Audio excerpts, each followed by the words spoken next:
Thank you very much for making the opportunity for me to be here today. Just quick shout out definitely to Sue, because we've presented together before and we're doing it again. And Stacy, who I think I've cited in everything that I've done so far. So Stacy did work over in Aotearoa New Zealand for a long time and did a lot of the foundation work in this space as well. So shout out to you. I'm going to be pretty quick because we got the timer going on here. Just to say before I start, number one, I'm not representing anybody here. I'm representing my own research and myself. So the reason I say that is because it's going to be a little provocative. I'm looking to start a conversation. So this is research, but it's also practice as well. And that's kind of identifying who I am. So I am kind of your typical definition of an other. I cross over 3 different nationalities. Being from the Caribbean, we are a woven nation. So I have ancestry from West Africa, from Portugal, from India. Professionally, I cross over several different areas as well, from education to aquatics to you name it. I identify as a pracademic, so I'm a practitioner in the field and an academic. So I'm all over the place. It makes it very easy for somebody to other you. Well, you're not quite one of us. At the same time, it gives me a chance to be able to straddle different lines and see perspectives that others can't. So that's what I'm going to try and give you today. Has anybody heard of the Othering and Belonging Institute in the United States? Here we go. So the Othering and Belonging Institute in the United States. UC Berkeley, as an other, I very quickly gravitated towards this model because it made sense to me very, very quickly. It was started by this guy. He is a bridger. His name is John A. Powell. That's not a mistake in the top. He actually spells his name in lowercase. Anybody heard of Bell Hooks? Famous author, feminist over in the States. She spells her name lowercase as well. They were friends. And he kind of coined this. It's at least a decade, if not more. I don't know how long he's actually been coining this, but the center has been around for a while, very active in promoting this idea of othering and belonging. What is othering and belonging? I'm going to try and explain this to you. There are about 2 or 3 different books.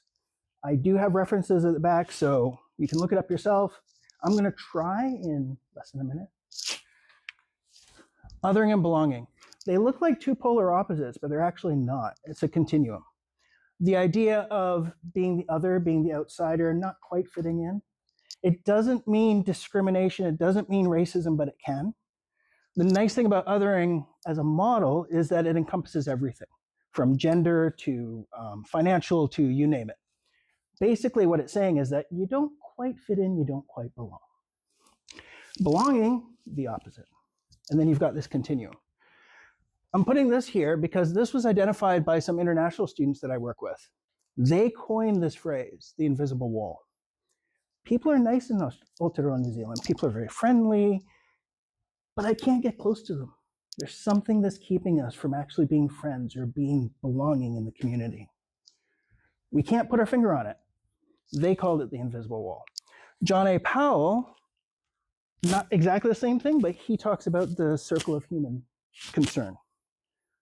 That when the chips are down, sometimes people are in the circle of concern, sometimes people are outside the circle of concern. And then he talks about bridging. How do we get from othering to belonging? We have to build a bridge. We have to do the work. And that takes time, that takes effort. But we can also break. We can stop people from going across that bridge. So you see how this model kind of comes together. And then targeted universalism. I describe this as being able to walk and chew gum at the same time. We can consider that we are all human. We have certain traits that are real and concrete that we all share. At the same time, when we're developing a system, we can recognize that as humans, we need different things. And we can develop systems for everyone that looks at our differences and accommodates our differences. That's how this whole system comes together. What does this have to do with drowning in Aotearoa New Zealand? And again, this is my perspective, but being an insider, because I've been working in this space for a while. Came to Aotearoa New Zealand in 2017, one of the first things I did was the Bay of Plenty water safety regional strategy. And I was told very quickly, looking at the stats, white males in New Zealand drown the most, so we need to focus in that direction. That's where the most vulnerable population is. And that continued to go over a number of years. And after a while, and talking to colleagues and stuff, I'm going, wait a second, but ethnic communities, and that's where I was focusing on, we need help too. We understand, but we really have to focus on the dominant part first. So I kind of looked at the numbers, pulled it from Water Safety New Zealand, mixed it around a bit, and went, what about per capita? These are the per capita stats. Very different. You see Maori off the chart. Very, very much. I put ethnic communities together because it was reported as Asian and other. Pop those two together. And you can see that there's a very different dynamic going on. And then 2024, the report comes out. Finally, they did per capita stats. I was going, yes. And wow. So the other population, which includes Middle Eastern, Latin American, and African, 6.46 per 100,000. 3% of the population, huge percentage of the drowning in Aotearoa. I'm going, finally, it's there in black and white, and it's real. There's another way of looking at it, and this is not per capita, this is just normal stats. This is the number of drownings.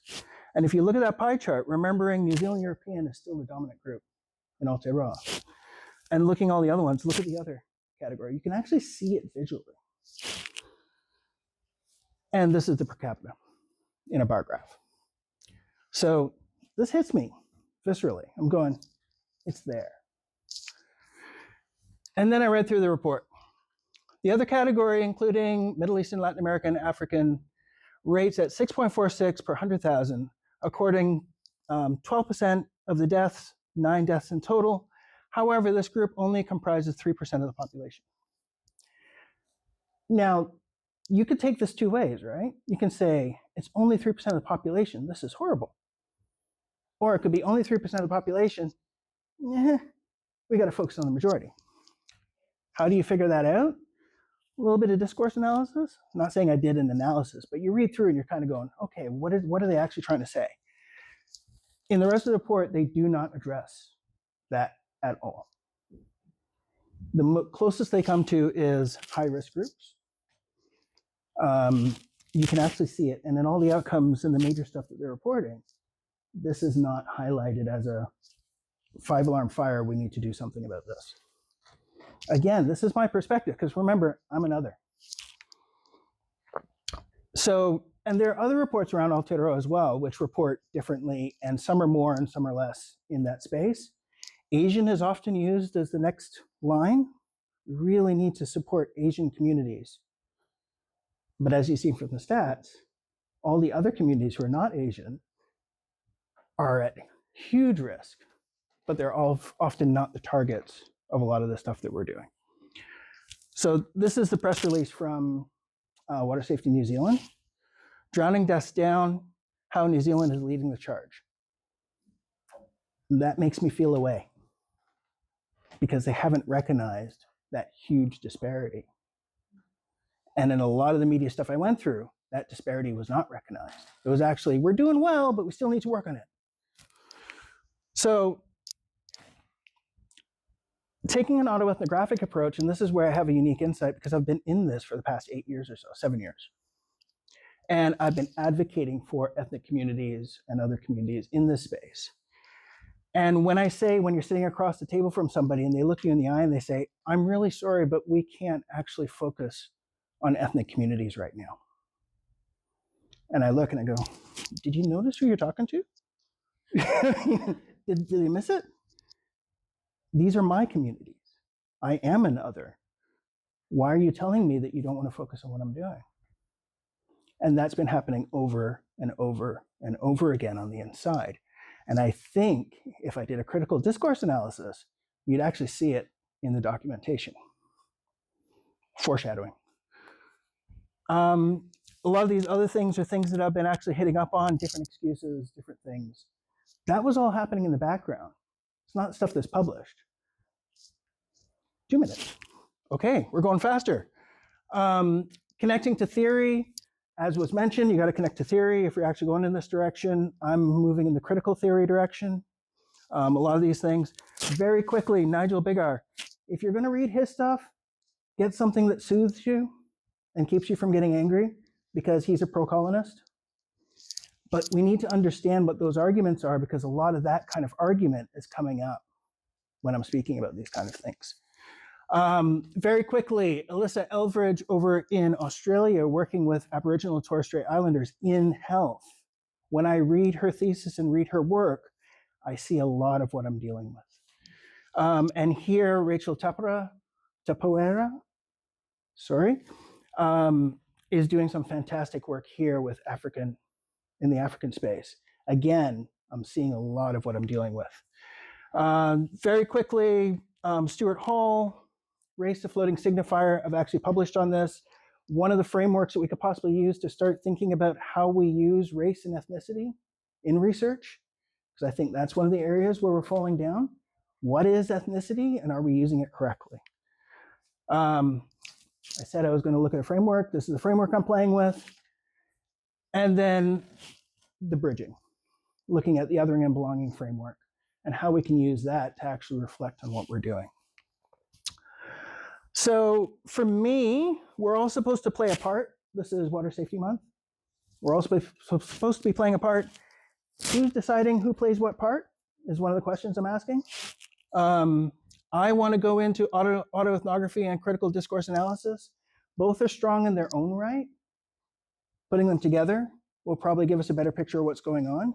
And autoethnography for me, because I'm actually in it, I am aquatic and I'm in this space.